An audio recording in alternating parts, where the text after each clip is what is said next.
Hai teman-teman, ketemu lagi sama aku Diarani di channel Le Guru Les. Di video kali ini kita akan membahas tentang stokiometri dasar, lebih tepatnya tentang stokiometri reaksi dasar. Sebelumnya jangan lupa subscribe dulu channel Le Guru Les dan aktifkan tombol loncengnya supaya nanti kalian bisa dapat notifikasi kalau misalnya ada video-video terbaru dari channel Le Guru Les. Pertama-tama kita akan bahas terlebih dahulu tentang perhitungan kimia. Jadi penentuan jumlah reaksi sama hasil reaksi itu yang terlibat dalam suatu reaksi harus diperhitungkan dalam satuannya mol. Adapun langkah-langkah buat perhitungan kimia ini adalah yang pertama kita ubah dulu semua satuannya ke dalam mol. Yang kedua, tuliskan semua persamaan reaksi yang udah setara. Dan yang terakhir, kita gunakan koefisien reaksi buat nyimbangin jumlah mol dari reaktan dan produknya. Di sini terdapat contoh berapa massa air yang dihasilkan dari reaksi pembakaran 4 gram H2 dengan O2. Nah, di sini yang diketahui berarti yang 4 gram ini adalah massa H2. Sedangkan di cara kita harus mengubah satuan ke dalam mol. Berarti kita hitung dulu mol dari H2 atau mol dari hidrogen. Ingat ya, menurut konsep mol dari suatu zat kita cari dengan cara massa dibagi dengan mR atau massa atom relatif. Berarti di sini massanya 4 gram dibagi massa atom relatifnya yaitu 2. Jadi mol dari hidrogennya adalah 2 mol. Kemudian kita tulis persamaan reaksi yang udah setara. Hidrogen ditambah oksigen menghasilkan air. Nah, di sini kita lihat oksigennya ada 2, berarti di sini kita kalikan 2. Hidrogennya jadi ada 4, di sini baru ada 2, berarti kita kalikan 2. Untuk yang masih belum paham mengenai penyetaraan reaksi, bisa ditonton di video sebelumnya ya. Di sini diketahui kalau misalnya mol dari hidrogennya adalah 2 mol. Yang ditanya adalah massa dari air. Kalau kita mau tahu massa dari air, maka kita harus tahu dulu mol dari air. Nah, sekarang kita gunakan koefisien buat nyimbangin jumlah mol. Koefisien yang ditanya yaitu air adalah 2. Berarti di sini kita tulis 2.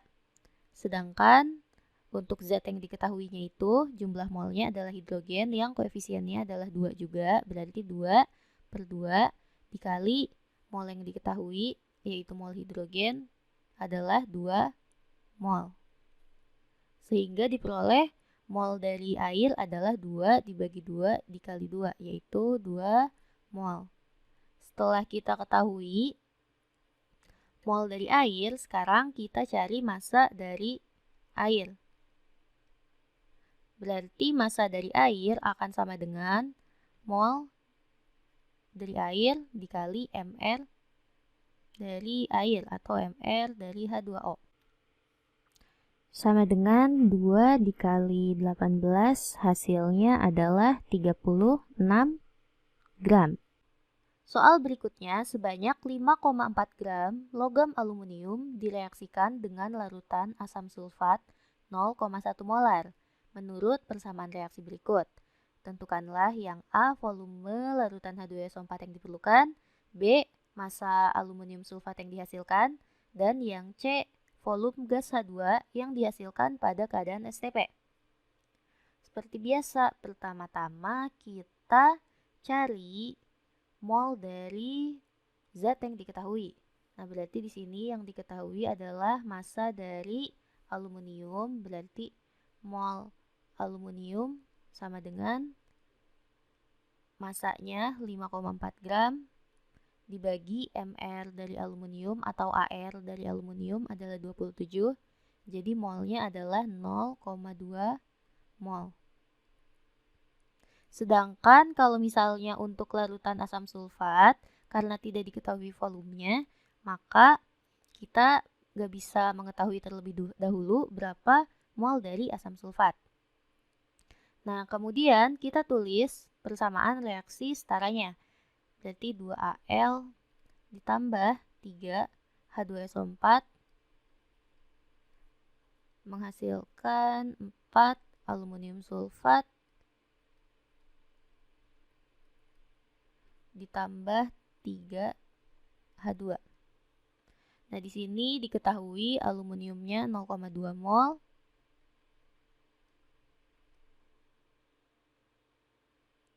Nah, berarti kalau aluminiumnya 0,2 mol, maka H2SO4-nya adalah, kita perhatikan koefisiennya. H2SO4 koefisiennya 3, berarti 3 di sini dibagi yang diketahui adalah Al. Koefisiennya itu 2, berarti 3/2 dikali mol dari Al-nya 0,2, berarti mol dari H2SO4-nya adalah 3/2 dikali 0,2, yaitu 0,3 mol. Untuk aluminium sulfat berarti koefisiennya kan 4. Jadi 4 per yang diketahui itu Al, berarti 4/2 dikali Al-nya 0,2 mol. Sehingga Al2SO4 3 kali jumlah molnya adalah 0,4 mol.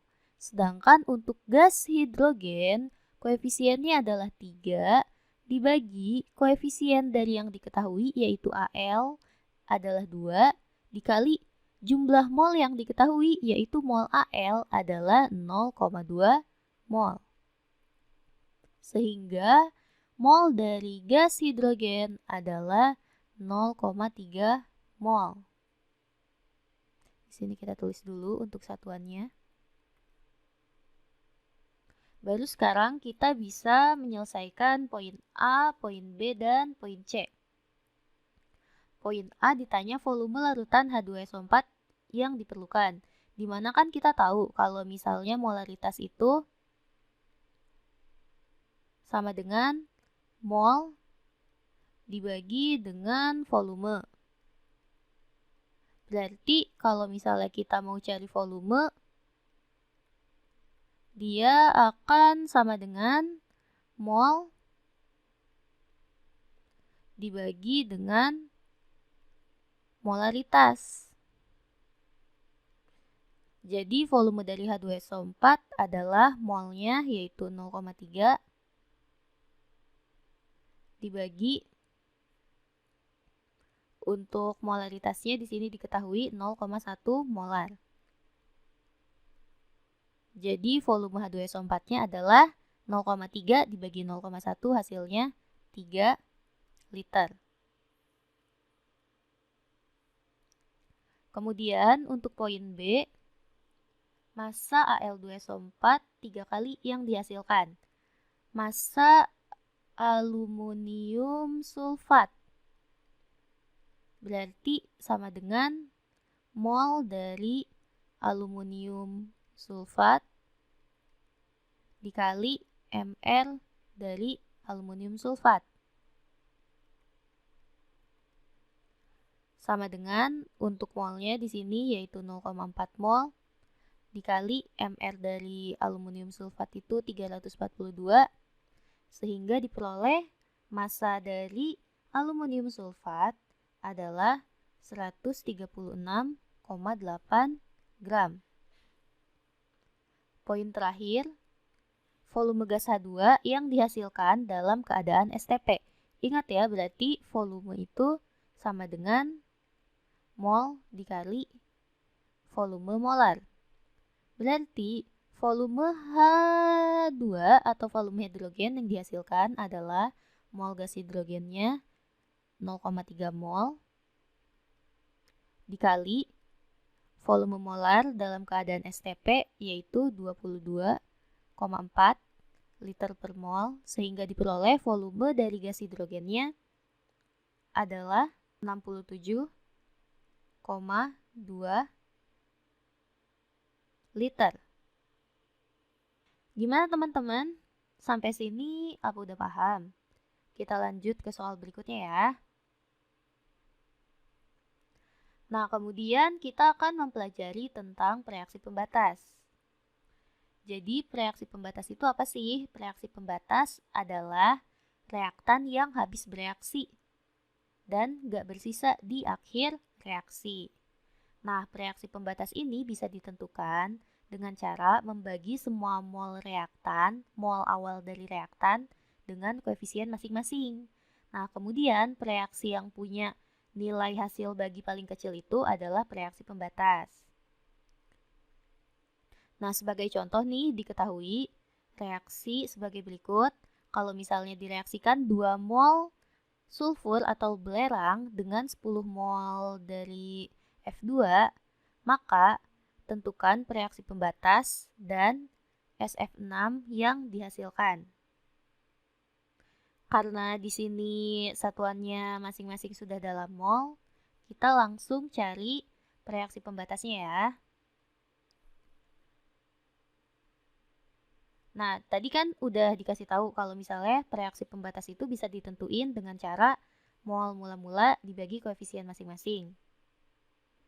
Berarti kalau misalnya yang belerang, mol mula-mulanya kan 2 mol. Kita bagi dengan koefisiennya, bisa dilihat berdasarkan reaksi. Koefisien dari belerang adalah 1, berarti 2 mol dibagi 1 yaitu 2 mol. Sedangkan untuk fluorin, mol mula-mulanya itu 10 mol, dan koefisien berdasarkan reaksi dia itu 3. Jadi 10 dibagi 3 hasilnya adalah 3,33 mol. Nah, di antara belerang dengan fluorin, yang lebih kecil jumlah molnya setelah dibagi dengan koefisien adalah belerang. Maka, belerang ini kita gunakan sebagai reaksi pembatas. Sekarang kita tuliskan reaksinya kembali. S tambah 3F2 menghasilkan SF6. Kalau misalnya terdapat reaksi pembatas atau mol yang diketahui itu adalah lebih dari satu reaktan, berarti kita harus pakai mula-mula, reaksi, dan selesai. Mula-mula belerangnya 2 mol, untuk fluorinnya 10 mol, sedangkan untuk SF6-nya belum terbentuk. Pada saat bereaksi, nah kita lihat di sini koefisien dari S-nya kan 1. Sedangkan tadi reaksi pembatasnya kita gunakan yang 2 mol, berarti 1 kali 2 mol yaitu 2 mol. Sedangkan untuk fluorin koefisiennya 3, kita gunakan 3 dikali sebagai reaksi pembatas tadi 2 mol, sehingga diperoleh untuk fluorinnya 6 mol. Dan untuk SF6 koefisiennya 1 dikali reaksi pembatasnya itu 2 mol, jadi di sini 2. Nah, sekarang kita tentukan jumlah mol dari masing-masing ketika sudah selesai atau ketika reaksi berakhir. Ingat ya, kalau misalnya reaktan dikurang, sedangkan kalau misalnya produk ditambah. Maka untuk belerang 2 dikurangi 2 hasilnya adalah 0. Untuk fluorin 10 dikurangi 6 hasilnya adalah 4. Dan untuk SF6 0 ditambah 2 hasilnya adalah 2 mol. Jadi di sini terbukti ya kalau misalnya reaksi pembatas itu adalah reaksi atau reaktan yang habis bereaksi atau tidak bersisa di akhir reaksi. Kan tadi kita udah cari kalau misalnya reaksi pembatasnya itu adalah belerang dan dia di akhir reaksi benar-benar hasilnya sisanya adalah 0. Oke, balik lagi ke soal. Ditanya reaksi pembatas, tadi udah diketahui reaksi pembatasnya adalah belerang dan SF6 yang dihasilkan. SF6 yang dihasilkan berarti ini adalah 2 mol.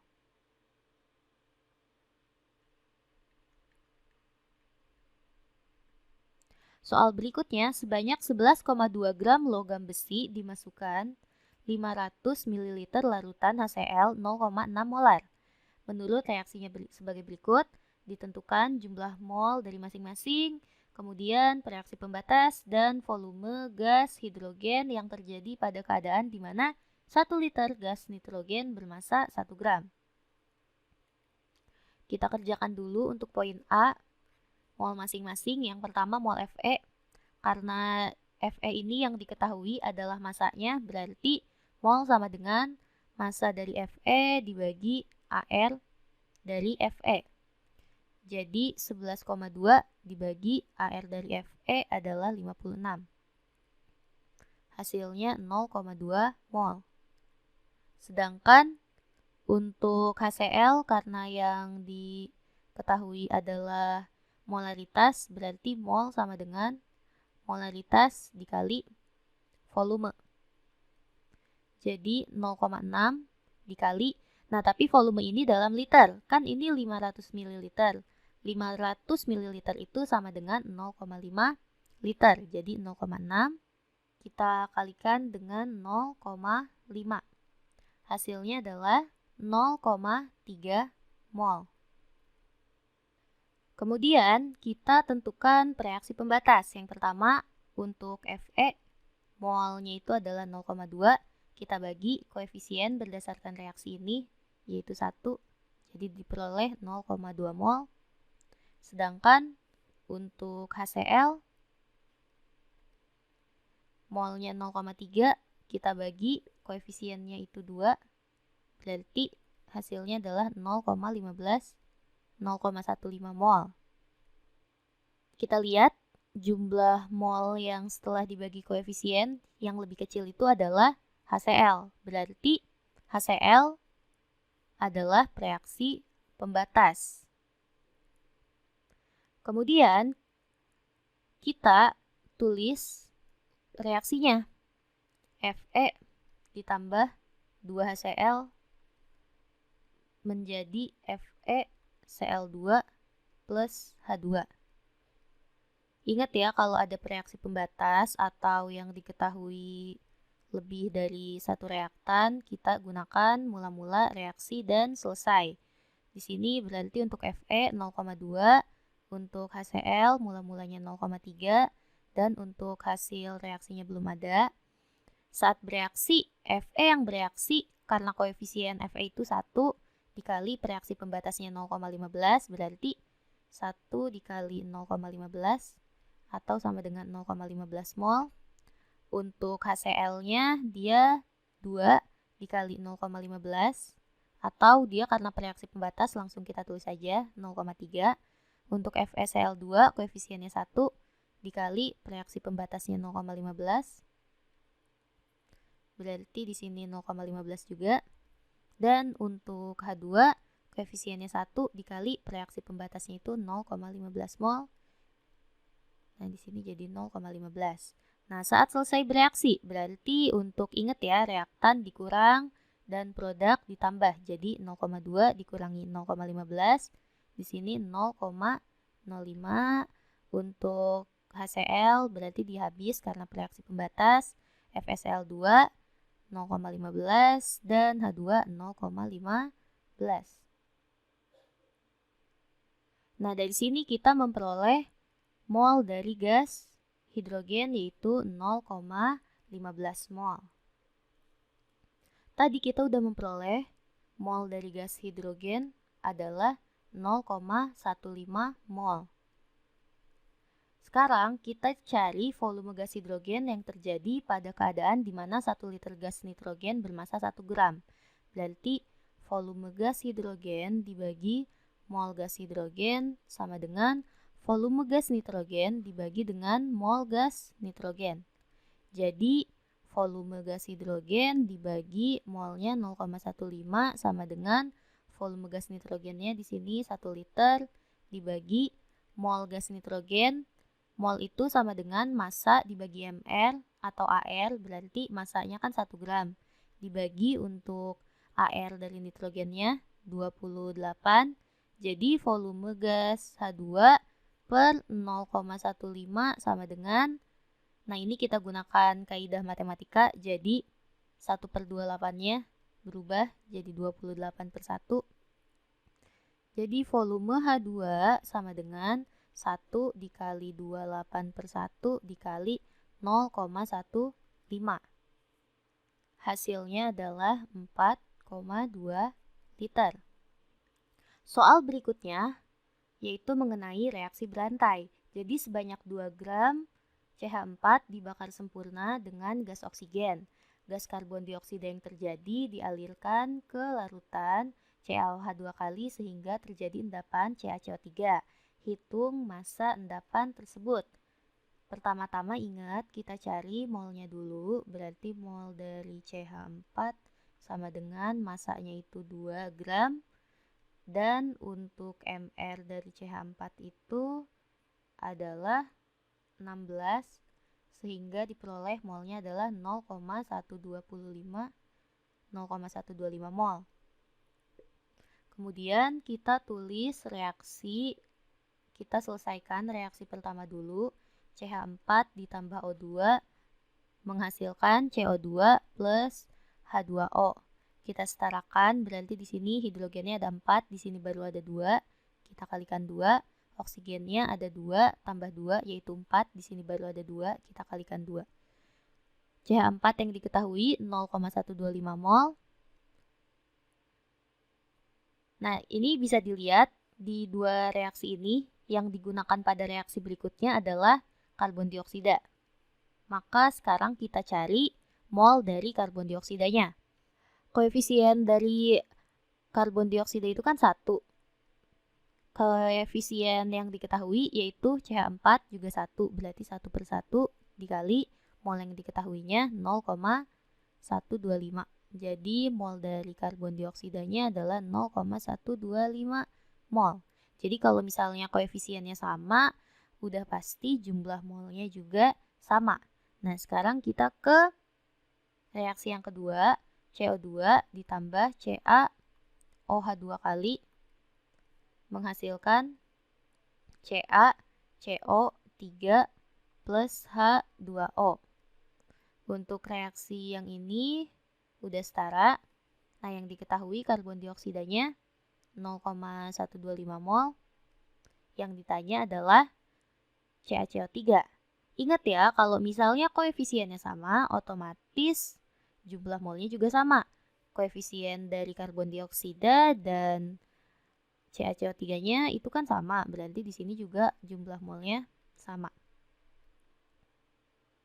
Sehingga dari sini kita peroleh kalau mol dari CaCO3-nya adalah 0,125 mol. Yang ditanya adalah massa endapan atau massa CaCO3. Sehingga massa CaCO3 itu sama dengan mol dari CaCO3 dikali dengan MR dari CaCO3. Untuk molnya 0,125 dan untuk MR-nya itu adalah 100. Untuk yang belum tahu cara nyari massa atom relatif bisa ditonton di video sebelumnya ya. Sehingga diperoleh 12,5 gram. Makasih teman-teman yang udah nonton video ini. Selamat belajar. Jangan lupa bagiin video ini ya ke teman-teman kalian. Jangan lupa juga like video ini, subscribe channel Le Guru Les, dan follow Instagram dari Le Guru Les.